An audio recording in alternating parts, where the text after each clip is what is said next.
Welcome to Through the Glass Recovery podcast, where we believe that connection is the opposite of addiction, vulnerability is the antidote to shame, and that recovery isn't just rewarding, but also a lot of fun. We're your hosts, Julie and Steve. Listen as we get together with friends to shed light on the hard things, talk about the other side of addiction, and how we create a life so full there's no space left for alcohol.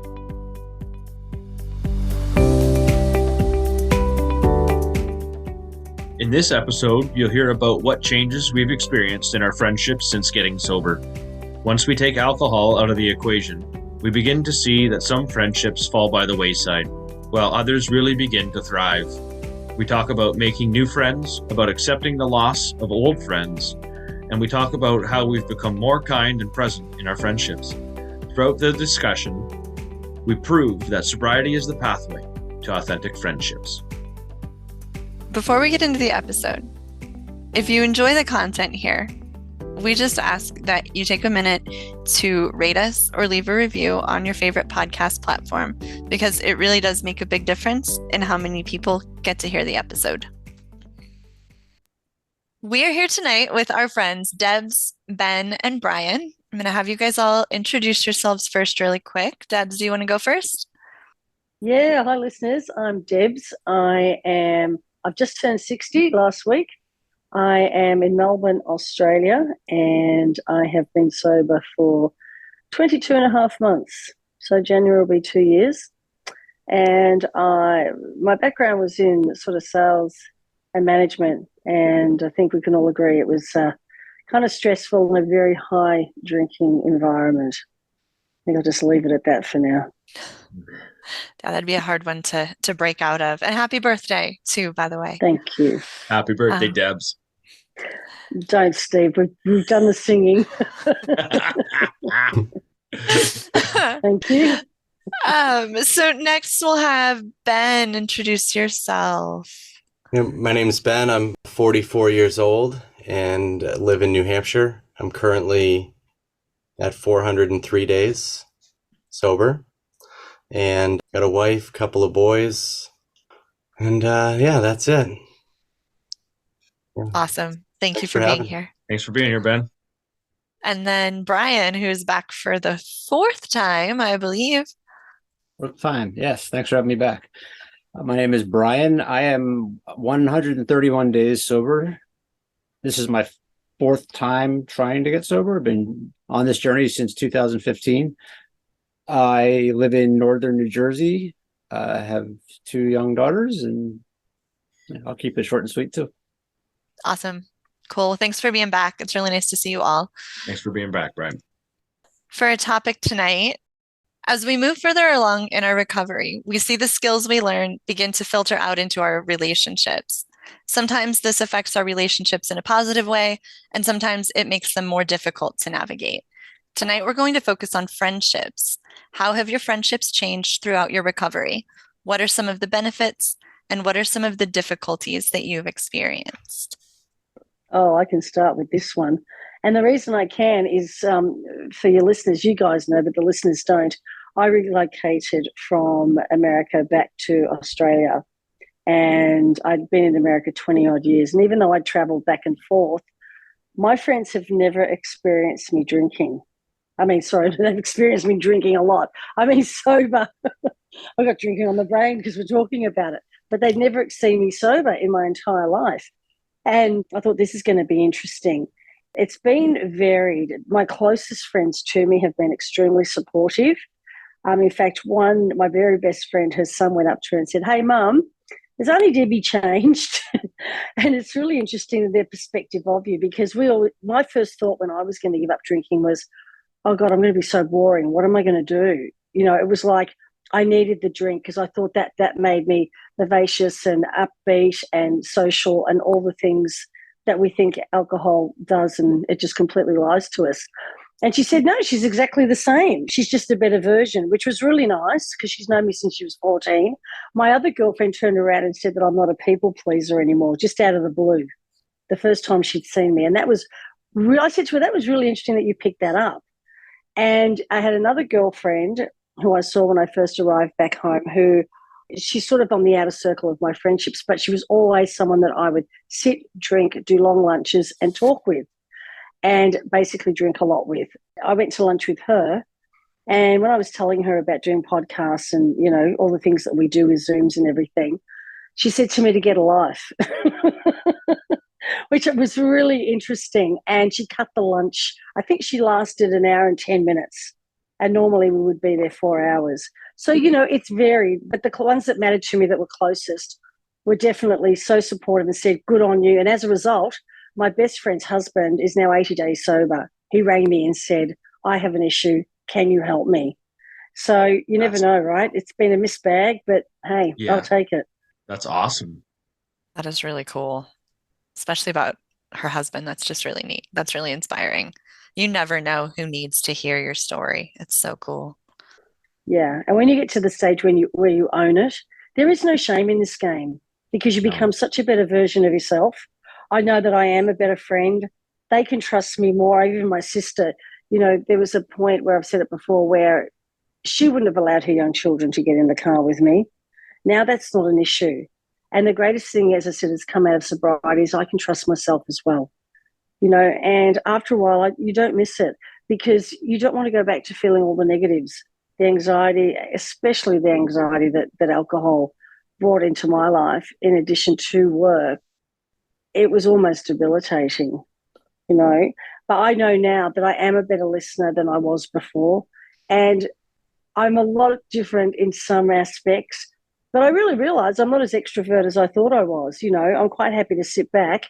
And then there's certain people, I've been to a lot of social functions lately where I sit back and just go, oh my God, you're full of shit. And I think to myself, how hypocritical, because I think that used to be you. You see a lot of what you used to be like in others, and they're not attractive traits. They're just not. It's interesting, isn't it, when you see that and you're like, oh crap, that was me. And then you realize how unattractive it actually is too. You're just like, Right. whoa. You see all of the habits and all of the same mannerisms and the same you could pack that all in one night and you're like, wow, that was me, you know, 5 years ago. And you can see it unfold.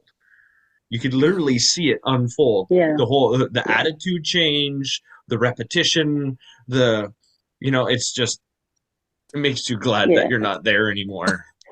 Yeah, you know, and there's a pretense around it too. You know, people have said, oh, I feel like I'm imposter syndrome. I never did. I just thought it was just, especially here in Australia, it was just part of growing up. But I didn't need the enhancement. That's the whole thing. That just put me into the kind of revolting stage, to be honest with you. And there are with people that are drinking now, and if you're in denial, look, that's fine. You know, some people I know will never wake up.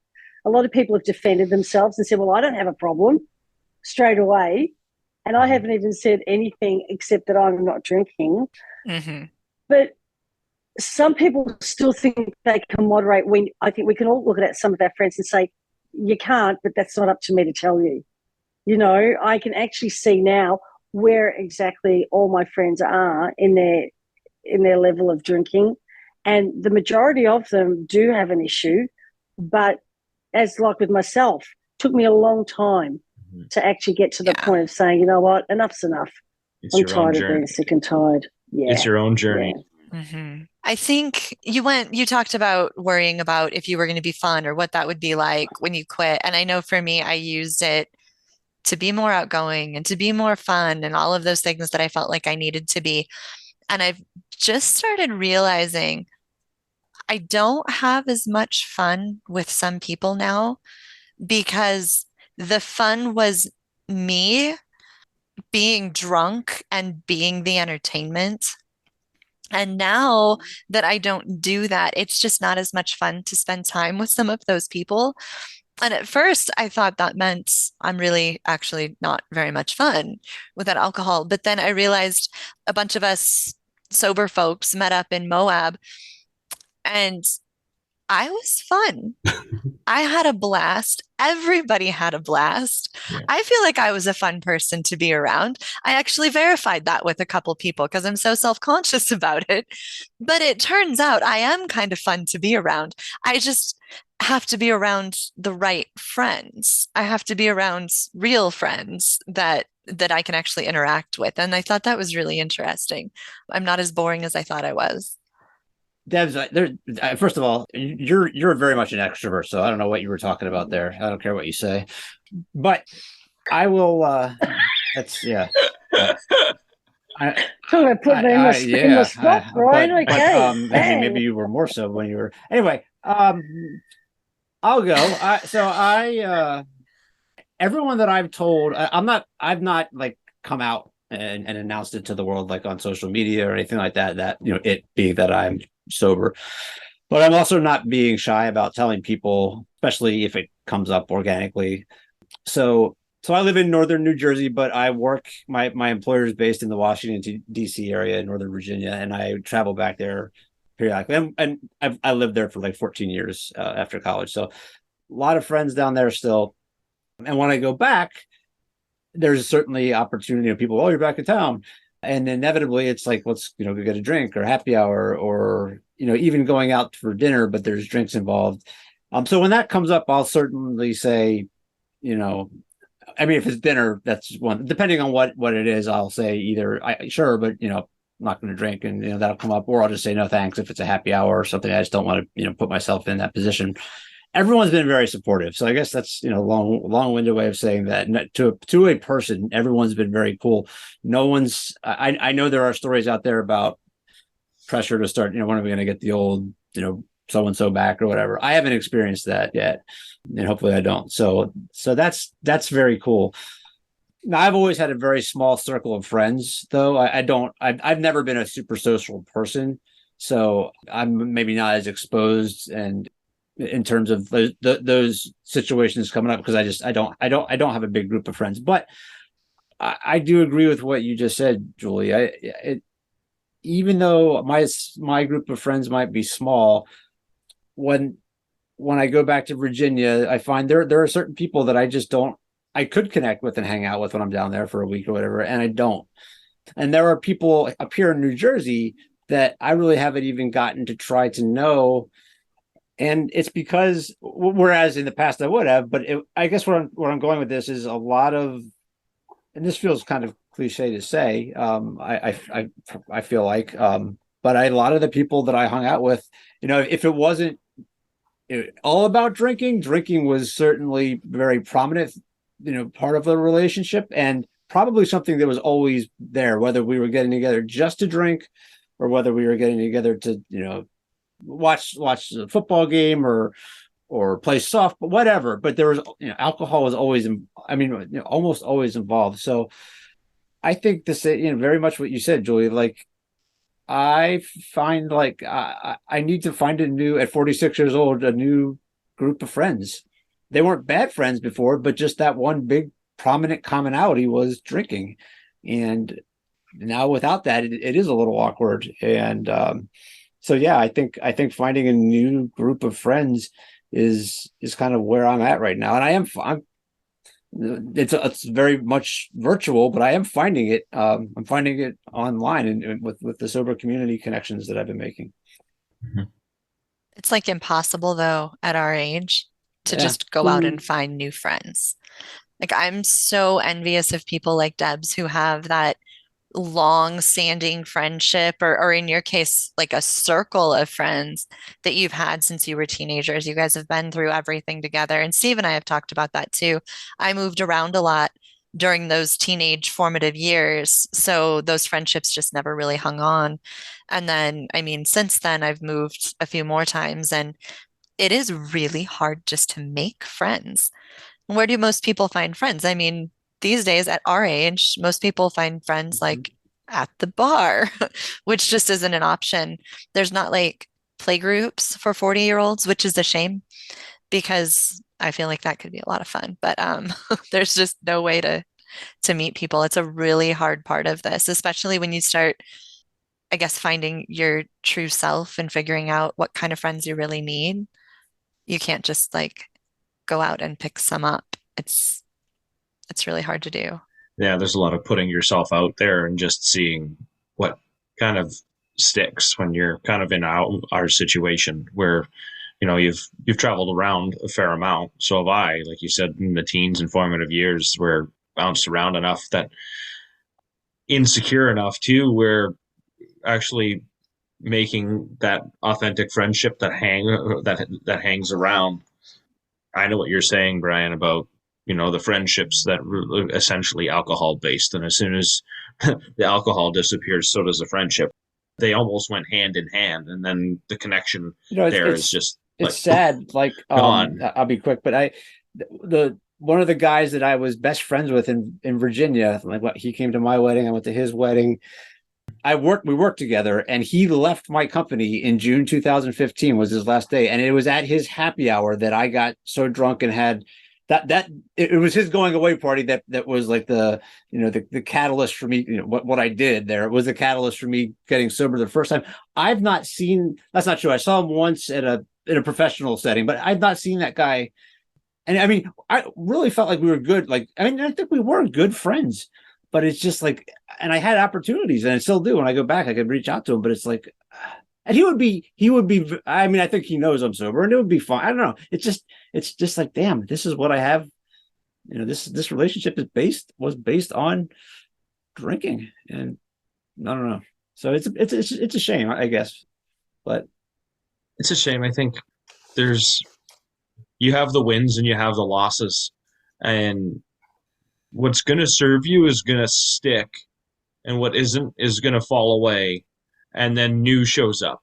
I've always found new has shown up somewhere, or someone old has come out because I'm now talking about what I'm going through, and there was friendships where I never had a connection at all, and then someone reached out to me because I'm fairly loud about my sobriety, and that's made someone feel comfortable enough because they know my story and I don't know theirs. And it's given them the courage to say, hey, because I had a friend do this. And it was more of an acquaintance than anything else, but just say, hey, I have a problem too. And kind of like what you were saying, Debs, his isn't the same as ours, but it doesn't really matter. I've had someone come out and send me a message and say, I have mental health problems. And your podcast is great just even for that. It's not even just for, you know, people that are dealing with an addiction. It's just great to, hear this conversation. So, I mean, you never know. You never You do. don't ever know. And the reason I say that is, I moved around a lot too, Julie, but I moved around like when I was at primary school, and at high school was when I say, my close friendships, I have two that are extremely close to me. I don't have a lot of immediate close friends, but I know a lot of people around the world because I've traveled a lot. And when I was in San Diego and I'd lived there, when I came out on Facebook and just said I was 20 months sober, I had my old boss that I worked at a magazine with in San Diego contact me, and a girl that I worked with at the magazine, and they are both sober now. And they only reached out to me to say, oh my God, are you sober? And my best friend's husband, he turned around and said, if you can do it, yeah, I can do it. And that tells you something. Mm-hmm. Do you know what I mean? Because I was the party girl. I was the instigator. I was the one organizing everything. Always turned up with bottles in her hand. Always a lunch queen. Mm-hmm. And that's what I was to this other girl who looked at me and thought, my God, who are you? I think they think that we're going to change. But what they don't understand, unless they spend time with us, is we're changing for the better. Mm-hmm. We're more present. We have better conversations. We know that at the end of the day, we're going to be able to remember the time we've spent with you. Mm-hmm. You can ring us and count on us at any given time. Mm-hmm. So, yeah, I mean, and I do hold those close and near and dear to me. One of my girlfriends drinks a hell of a lot, but I'm not going to get rid of her just because of that. I couldn't. She's like a sister to me. I've known her since I was 13. Yeah. Yeah. And it's good. I mean, she gave me a birthday card for my 60th with a champagne bottle on it. And I thought, well, good for you, because she's not treating me any different. And I don't want that. I don't want to be treated any different, because this is who I am now. Just roll with it, And I'm not really any different anyway, I don't think. Yeah. Just a better version, like I said. Hey, Ben, you've got some pretty incredible stories about you and some friends? Yeah, I guess the main thing that I guess that I've shared with you all is that I've been fairly vocal and open this go around. I think, I was just listening to one of your podcasts, Steve, when you said this is your first time quitting or trying to quit, right? I think you said, or saying your Mm-hmm. fourth. It's like, Yep. I don't even know what this is for me. Like I would say 100th. I just keep saying 100th, but the first time that I've just really been open and telling anybody that's worthy of me telling, you know. So, listening to everything that you all just said, I think, Julie, you said that you feel like it's hard to make friends in this day and age, but like how much time do we have? Like I don't have time for a lot of friends. And quite honestly, I mean, this when people say like I'm a lucky alcoholic or whatever the terms are, like this setting right here and in these Zoom rooms and IAS and all this stuff, I mean, I've made more friends than I quite honestly even need just organically in a year. Yeah. It's wild. So I feel lucky that like my friends, I don't have a friend at this stage in my life where I feel like alcohol is the only reason that we're friends, that we don't have anything deeper. But like Brian said, I mean, everything that we did had drinking, so the decisions that I've made, we have the annual ski trip. I skipped that last year. And then we've got an ice fishing trip. I skipped that last year. And then we had a camping trip, dads with kids. I skipped that this year. And truth be told, I have a hard time I can't take endless time off of work anyway. But I made the decision to tell most of my friends, especially like the ice fishing trip was the big one for me, where I said, I could call and I could blame it on COVID. I could blame it on the kids. I could blame it on my work. But quite honestly, this is what I'm up to. I'm not drinking anymore, and going and hanging out with all of you up there ice fishing for 3 days sounds awful. Like there's nothing I'd rather do Mm-hmm. less than to just sit there and watch people drink and throw a hook in a circle of ice. It's crazy, right? Definitely a participation I sport. mean, I was just the guy that brought the guitar and fed the fire. Like I'd have fun doing that. But then when they come in, like, like you said, Debs, it's conversation that I just don't want to have at that point, you know? And I feel like I'm sure this is like forever improving, something I have to just forever improve on. But I feel like sobriety has given me the ability to listen to people and just be kind, like to be present and be kind, but then just shut it down, like I just don't want to have those worthless conversations. I don't want to be rude to anybody. I just don't want to like entertain it and have it go on forever. So like going out to bars is just, to me, sounds horrible. And not even like tempted to drink horrible. I just don't want to be there. I just don't want to be there. It's it's It is. empty. It's empty, and I think that if I was at a different age, I'm trying to put myself in like my 25-year-old self trying to do the same thing, I'd have such different anxiety over the fear of missing out of anything out there going on in life. But I don't have that right now. So like I have plenty of friends, and I just think that the couple outside of these Zooms and stuff that I've made in real life have just been like the real friendships that I want to have. And then you come right out of Mm-hmm. the gates. Like I've been playing music with the guy now, which has been fantastic.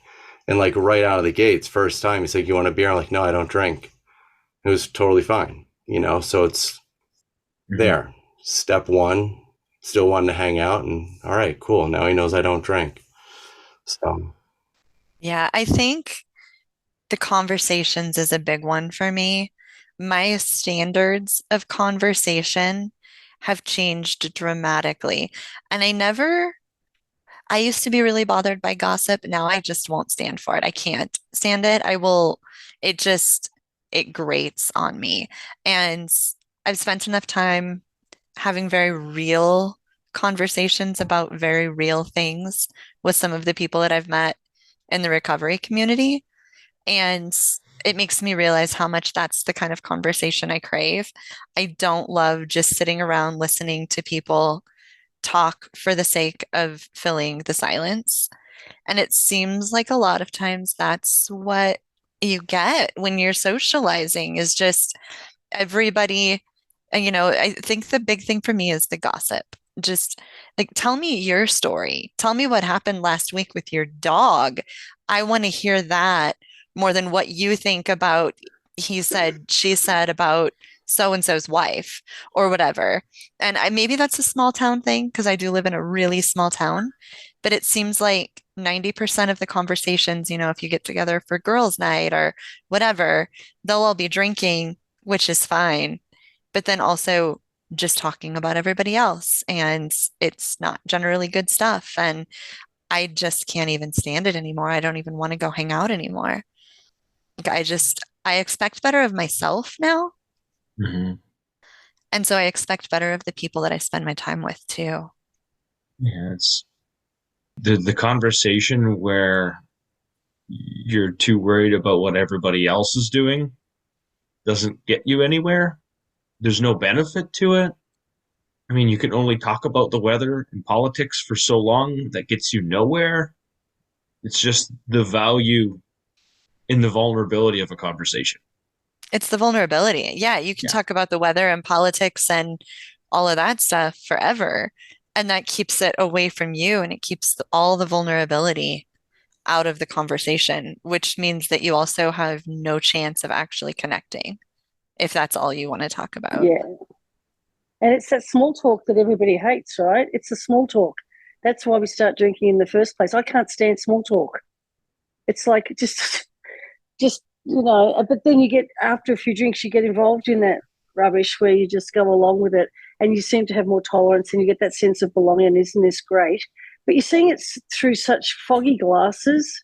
If you're an observer like we are now, when you watch those people, and it's like they said, watch people go for 1, 2, and then into the third hour, and that's the time to hit the door and get out of there. Because man, oh man, the way some people just go on about themselves too, it's just like, and I've experienced it lately. I thought, I don't understand how one person could go on about themselves for 3 hours, which is what happened around a table at a party I was at. And I just had to remove myself and go somewhere else. It was like the one person show. And, I've always tried to be inclusive of everybody, but I was that people pleaser. I was the one that made sure everyone was having a good time, made sure you had everything. Are you okay? Can I get you anything? And now I can't stand fussing. I cannot stand it. It Mhm. drives me crazy. And I think now that we say what we mean and we mean what we say, and our tolerance for anything less is just so much narrower than what mine used to be. I mean, I wasn't patient anyway. I have patience in a different way. It's like Benji said, you can be kind and you can be present and you can be there for somebody, but people get a different vibe off us now. They really know we're there and we're really choosing to spend time with those people. And they'll tell you how proud they are of you, and vice versa. Even if somebody's not got nothing to do with sobriety, but they're doing something else. That's the sort of friendships that you want, that people are, truly saying something that's valid and they mean it, not just Mhm. blowing smoke up your ass, basically. You said Sorry, something, listeners. you said something there too about that feeling of fitting in. And I think we all did so much of that. That was what our friendships were based on, was just feeling like we fit in with things. So we fit in with the conversation, we fit in with the drinking. And I feel like for me, a lot of the friendships that I had was just, they were just filling that need to feel like I fit in somewhere. And I guess once you start letting go of that and looking for places that you actually belong, you kind of, some of those friendships start falling away. Steve's nodding because I feel like I'm pretty much Mm, quoting Brene Brown here, which I do in almost every episode. Hmm. But there's a big difference between fitting in and belonging. right. And I think that a lot of us did a lot of things and had a lot of friendships just to feel like we fit in. I think a lot of Well, us struggle with self-esteem issues and self-worth issues and fixed it that way. I drank to fit in. I got sober to belong. Hmm. Yeah. And how often do we hear that, guys? But everybody that comes into the rooms and when we talk in a grander scale, I hear it all the time. So everybody was doing what we were doing, that with the drinkers too. Yeah. What you just said, like the tolerance that we had for the conversation. Mhm.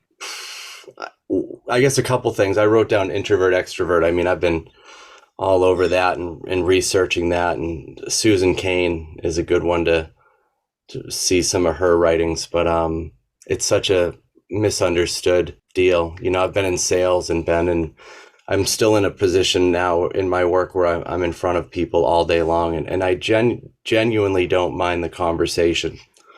I am so through the roof introverted, um, and I can feel it now. You know, like I needed that juice to jump into the social setting for sure. And then you take that along with, now I'm realizing like I've always enjoyed, even back in college, I'm picturing being in a fraternity, everybody's going down to the bars or whatever. And if even one other person wanted to sit on a couch and just chat, I'd still be doing all the same stuff and drinking just as much, but I just wanted to have a good conversation. You know, that's all that I wanted to have.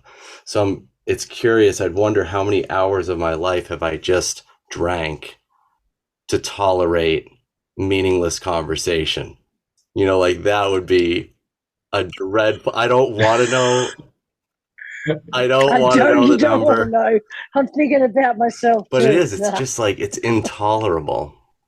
Mm-hmm.